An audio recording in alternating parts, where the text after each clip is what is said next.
43 ಪ್ರಕರಣನ ಹಳೆ ಹುಬ್ಬಳ್ಳಿಯ ಕೋಮು ಗಲಭೆಗೆ ಸಂಬಂಧಪಟ್ಟಂತೆ ರಾಜ್ಯ ಸರ್ಕಾರ ಹಿಂದಕ್ಕೆ ಪಡೆದಿತ್ತು. ಇದು ಪಾರ್ಟ್ ಆಫ್ ದಿ ಮಂಗಳೂರು ಭಾಷೆಗೆ ಹೇಳ್ತೀನಿ. ಈಗ ಯಾವಾಗ ಒಂದು ರಾಜ್ಯ ಸರ್ಕಾರ ಸಾರ್ವಜನಿಕ ಆಸ್ತಿ ನಾಶ ಯಾವುದೇ ಪಕ್ಷದವ್ರು ಮಾಡಿರಲಿ ಅಥವಾ ಯಾವುದೇ ಗುಂಪು ಮಾಡಿರಲಿ ಇದನ್ನು ಮಾಡಿದರೆ, ಪೊಲೀಸ್ ಠಾಣೆಗಳಿಗೆ ಧಮಕಿ ಹಾಕಿದ್ರೆ, ಪೊಲೀಸ್ ಠಾಣೆಗಳಿಗೆ ನುಗ್ಗಿ ಬೆಂಕಿ ಹಾಕಿದ್ರೆ, ಪೊಲೀಸ್ನವ್ರನ್ನೇ ಅಟ್ಟಾಡಿಸ್ಕೊಂಡು ಹೊಡೆದ್ರೆ, it is as good as challenging the ಪ್ರಭುತ್ವಕ್ಕೆ ಸವಾಲು ಹಾಕದಂಗೆ. ಈ ಎಲ್ಲವನ್ನ ಮಾಡಿದ ಮೇಲೆ ಆ ಕಿಡಿಗೇಡಿಗಳು, ರೌಡಿಗಳು, ಕಂತ್ರಿಗಳಿಗೆ ರಾಜ್ಯ ಸರ್ಕಾರ ಬಹುಮಾನ ರೂಪಕವಾಗಿ, ಪಾರಿತೋಷಿಕ ರೂಪಕವಾಗಿ ಮೊಕದ್ದಮೆಗಳನ್ನು ವಾಪಸ್ ತಗೋತೀವಿ ಅಂದರೆ, ಆ ರಾಜಕಾರಣಿ ಏನು ಮಾಡಬೇಕು ಹೇಳಿ? ರಸ್ತೆಯಲ್ಲಿ ನಿಲ್ಲಿಸಿ ಕಲ್ಲು ಹೊಡೆದು ಸಾಯಿಸಬೇಕು ಅವನನ್ನು. ಸರ್ಕಾರಗಳು ಮಾಡೋದು ಇದೇ ಕೆಲಸ. ಅಲ್ಲಿಯ ಕಮಿಷನರ್, ಹುಬ್ಬಳ್ಳಿಯ ಕಮಿಷನರು ವಿವರವಾದ ವರದಿಯನ್ನು ಕೊಟ್ಟು ಸದರಿ ಪ್ರಕರಣವನ್ನು ಹಿಂಪಡೆಯಬಾರದು ಅಂತ ಮನವಿ ಮಾಡ್ತೀನಿ ಅಂತ ಬರೆದ್ರೆ ಹಿಂದಕ್ಕೆ ಪಡೀತಾರೆ. ನೀವೆಂಥ ಕಚಡಗಳಿರಬೇಕು ಲೆಕ್ಕ ಹಾಕ್ಕೊಳ್ಳಿ. ಯಾರಿದು? ಅಮಾಯಕರಾದರೆ ಬೇರೆ ವಿಚಾರ. ಯಾಕಂದರೆ ಎಲ್ಲ ದೊಡ್ಡ ಪ್ರಕರಣಗಳಲ್ಲಿ, ಹಿಂಸಾಚಾರದ ಪ್ರಕರಣಗಳಿಗೆ ಒಂದಿಷ್ಟು ಅಮಾಯಕರು ಸಿಗಾಕೊಂಡ್ಬಿಡ್ತಾರೆ, ಅದು ಬೇರೆ ವಿಚಾರ. ಹಾಂ, ಇವತ್ತು ಹೈಕೋರ್ಟ್ ಹೇಳ್ತು, ನಿಮ್ಗೇನಾದ್ರು ಕಾಮನ್ ಸೆನ್ಸು, ಮಾನ ಮರ್ಯಾದೆ ಇದೆಯಾ ಅಂತ ಕೇಳ್ತು. ವಾಪಸ್ ತಗೋತು. ಮಾಡೋಕ್ಕೆ ಬರಲ್ಲ ಅಂತ ಹೇಳ್ತು. ಯಾರೋ PIL ಹಾಕಿದ್ರು, ಗಿರೀಶ್ ಭಾರದ್ವಾಜ್ ಅಂತ ಯಾರೋ. ಇದಕ್ಕೆ HK ಪಾಟೀಲು ತೀರ್ಪಿನ ಬಗ್ಗೆ ಸಂಪೂರ್ಣ ವಿವರ ತಗೊಂಡು ಹೇಳ್ತೀವಿ. ಏನು ಹೇಳ್ತೀರಿ ಸರ್ ತಾವು? ಸುಪ್ರೀಂ ಕೋರ್ಟ್ಗೆ ಹೋಗ್ತೀರೇ? ಹೋಗ್ರಿ ಹೇಳ್ರಿ. ಸುಪ್ರೀಂ ಕೋರ್ಟಲ್ಲಿ ಕಲ್ಲು ಹೊಡೆಯುವ ಕಳ್ಳರ ಬೆಂಬಲ ನಮ್ಮದಿದೆ, ಬೆಂಕಿ ಹಚ್ಚುವ ಕಿರಾತಕರಿಗೆ ಬೆಂಬಲ ನಮ್ಮದಿದೆ, ಕೋಮುದ್ವೇಷವನ್ನು ಹೆಚ್ಚಿಸುವಂಥ ಜನರಿಗೆ ನಮ್ಮ ಬೆಂಬಲ ಇದೆ. ವಿತ್ಡ್ರಾ ಮಾಡುವ ಮೂಲಕ ಹೇಳ್ರಿ ಹೋಗಿ ಸುಪ್ರೀಂ ಕೋರ್ಟಲ್ಲಿ. ಇಲ್ಲಿ ಬಂದು ಕೋಮು ಸೌಹಾರ್ದ ಇರಬೇಕು ಅಂತ ಬಯಸ್ತಿರೇನು ಮಿಸ್ಟರ್ ಪಾಟೀಲ್ ಸಾಹೇಬರು ಮತ್ತು ಸಿದ್ದರಾಮಯ್ಯನವರು? ಹೇಗೆ ಬರುತ್ತೆ? ನೀವು ಹೇಳಿದ ತಕ್ಷಣ ಸೌಹಾರ್ದತೆ ಹಾಗೆ ಹಾಲಿನ ರೂಪದಲ್ಲಿ ಪಾತ್ರೆಗೆ ಬೀಳಕ್ಕೆ ಅದೇನು ಮ್ಯಾಜಿಕ್ಕಾ? ಎಸ್, ಹೋರಾಟಕ್ಕೆ ಜಯ ಅನ್ನೋದಕ್ಕಿಂತ ಸಮಾಜಕ್ಕೆ ಜಯ ಅಂತ ಹೇಳಿ ನಾನು ಭಾವಿಸ್ತೀನಿ. ಪೊಲೀಸ್ ಠಾಣೆ ಮೇಲೆ ದಾಳಿ ಮಾಡೋದು ಅಂತವನು ಅಮಾಯಕ ಆಗ್ಲಿಕ್ಕೆ ಸಾಧ್ಯನೇ ಇಲ್ಲ, ಅಥವಾ ಪೊಲೀಸರ ಮೇಲೆ ದಾಳಿ ಮಾಡೋದು ಅಂತ ಮುಗ್ಧ ಆಗ್ಲಿಕ್ಕೆ ಸಾಧ್ಯನೇ ಇಲ್ಲ. ಆದರೂ ಓಲೈಕೆ ರಾಜಕಾರಣಕ್ಕೆ ಮಾಡಿದಾರೆ ಅನ್ನೋ ಗೊತ್ತಿಲ್ಲ. ಈ ಶಿಫಾರಸುಗಳನ್ನು ಮಾಡುವಂಥದ್ದು ಎಲ್ಲ ಪೊಲಿಟಿಕಲ್ ಪಾರ್ಟಿ ರಾಜಕಾರಣಿಗಳು ಮೊದಲು ಬಿಡಬೇಕು. ಸುಮಾರು 43 ಜನರಿಗೆ ವಿಡ್ರಾಲ್ ಪರ್ಮಿಷನನ್ನು ಕೊಟ್ಟಿದ್ವಿ. ಆದರೆ PIL ಹೋಗಿ ಅಪೀಲ್ ಮಾಡಿದ್ದಾರೆ. ಜಡ್ಜ್ಮೆಂಟ್ ಪೂರ್ಣ ನಮ್ಮ ಕೈಗೆ ಬಂದ ಮೇಲೆ ಅದ್ರ ಬಗ್ಗೆ ಏನು ಮಾಡಬೇಕು. ಹುಬ್ಬಳ್ಳಿಯ ದಾಳಿ ಮತ್ತು ಗಲಭೆಯ ಬಗ್ಗೆ 14 ಕ್ರಿಮಿನಲ್ ಕೇಸುಗಳನ್ನು ಸರ್ಕಾರ ಏನು ತೆಗೆದುಕೊಂಡಿತ್ತು, ಅದರ ಕ್ರಮ ಸರಿಯಲ್ಲ ಅಂತೇಳಿ ಅದರ ವಿರುದ್ಧ ತೀರ್ಪನ್ನು ದ್ವಿಸದಸ್ಯ ಪೀಠ ಕೊಟ್ಟಿದೆ. ಇಂಥ ಕೇಸುಗಳನ್ನು ತೆಗೆದುಕೊಳ್ಳೋದಕ್ಕೆ ಕಾನೂನಲ್ಲಿ ಅವಕಾಶ ಇಲ್ಲ.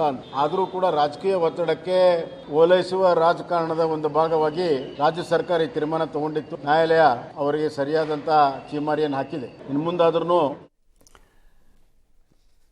ಈಗಲಾದರೂ ಬುದ್ಧಿ ಕಲಿಯುತ್ತಾ ಸರ್? ಯಾಕೆ ಕಲಿಬೇಕು?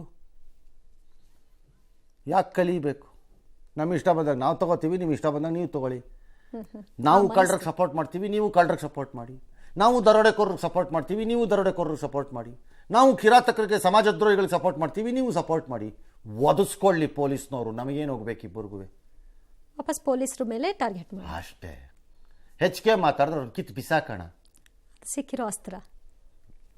ಮಾನ ಮರ್ಯಾದೆ ಅನ್ನೋದು ಸರ್ಕಾರಗಳಿಗಿದ್ದರೆ ಎಲ್ಲ ಸರಿ ಹೋಗುತ್ತೆ. ಇಲ್ವೇ? ಅದೆಲ್ಲ ಬಿಟ್ಟಿದ್ದಕ್ಕೆ ತಾನೇ ಅವ್ರುಗಳು ಸರ್ಕಾರದಲ್ಲಿರೋದು. ಇನ್ನೂ ಅವೆಲ್ಲ ಇದ್ದಿದ್ದರೆ ಅವ್ರು ಸರ್ಕಾರದಲ್ಲಿ ಇರ್ತಿರ್ಲಿಲ್ವಲ್ಲ. ಅದೇ ಬೇಡವಾಗಿ. ಯಾವ ಸರ್ಕಾರ ಆದರೂ ಹೇಳ್ತಾ ಇದ್ದೀನಿ ಇದನ್ನು. Common sense. ಸೇಮ್ ಮಂಗಳೂರು. ಈ ಓಲೈಕೆಯಿಂದ I want to ask this question. ಭಾಳ ಸರಿ ಹೇಳಿದ್ದೀನಿ ಇದನ್ನು ನಾನು. ಮುಸ್ಲಿಮರಿಗೆ, ಪರ್ಟಿಕ್ಯುಲರ್ಲಿ ಮುಸ್ಲಿಮರದೇ ಹೇಳ್ತೀನಿ, ಯಾರು ದ್ರೋಹಿಗಳು ಮತ್ತು ವೈರಿಗಳು ಅಂತಂದರೆ ಅವ್ರನ್ನ ಓಲೈಸುವ ರಾಜಕಾರಣಿಗಳು ಮತ್ತು ಆ ಸಮುದಾಯದ ಎಲ್ಲ ಲಾಭವನ್ನು ಪಡೆದುಕೊಂಡು ಅದ್ಭುತವಾಗಿ ಜೀವನ ಮಾಡ್ತಿರೋ ಆ ಸಮುದಾಯದ್ದೇ ಕೆಲವು ಮುಖಂಡರು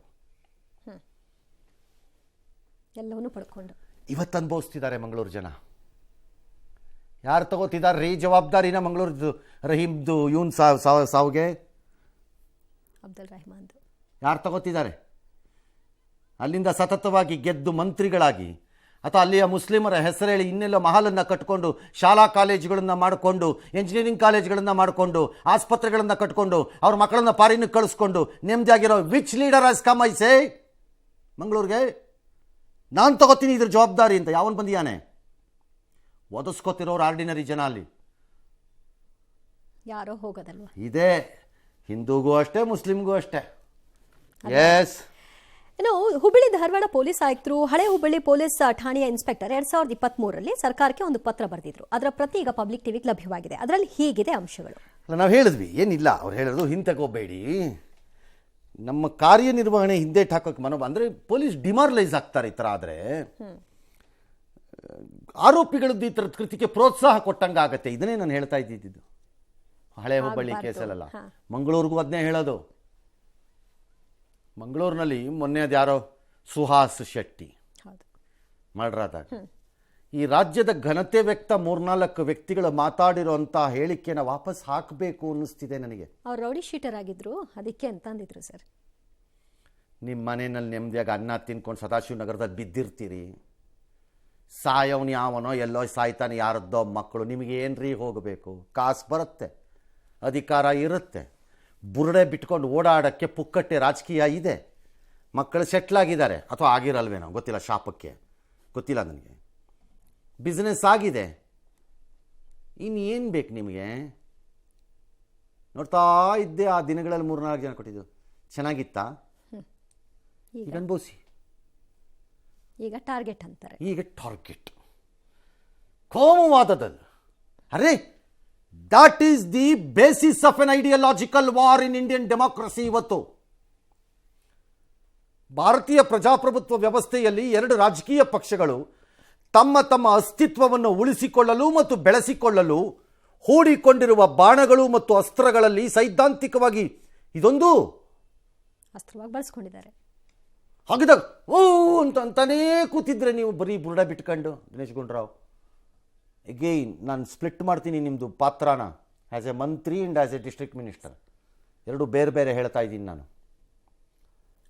you should have withdrawn district minister ಆ ಜಾಗದಿಂದ. ನನ್ನ ಪ್ರಕಾರ ಬೇರೆ ಡಿಸ್ಟ್ರಿಕ್ಟ್ ಬೇಕು ಅಂತ ಕೇಳಬೇಕಿತ್ತು ನೀವು. You should have.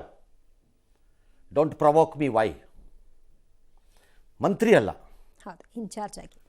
ಬಟ್ ಅವತ್ತು ಸರ್ ಈ ವಿಷಯವಾಗಿ ಯಾಕೆ ಕೇಸ್ ವಾಪಸ್ ತಗೊಳ್ತಿದ್ರಿ ಅಂದ್ರೆ ಠಾಣೆಯ ಇನ್ಸ್ಪೆಕ್ಟರ್ಗಳಿಂದ ವರದಿ ತರಿಸ್ಕೊಂಡಿದ್ವಿ, ಅವರೇ ಹೇಳಿದ್ರು ಅಂದಿದ್ರು. ಈಗ ನೋಡಿದ್ರೆ ಕೇಸ್ ಹಾಕಿ ಅಸೆಂಬ್ಲಿನಲ್ಲಿ ಇವಾಗ ಅವ್ನು ಯಾವ ಮಂತ್ರಿ ಕೊಟ್ಟಿದ್ದ ಈ ಉತ್ತರನ?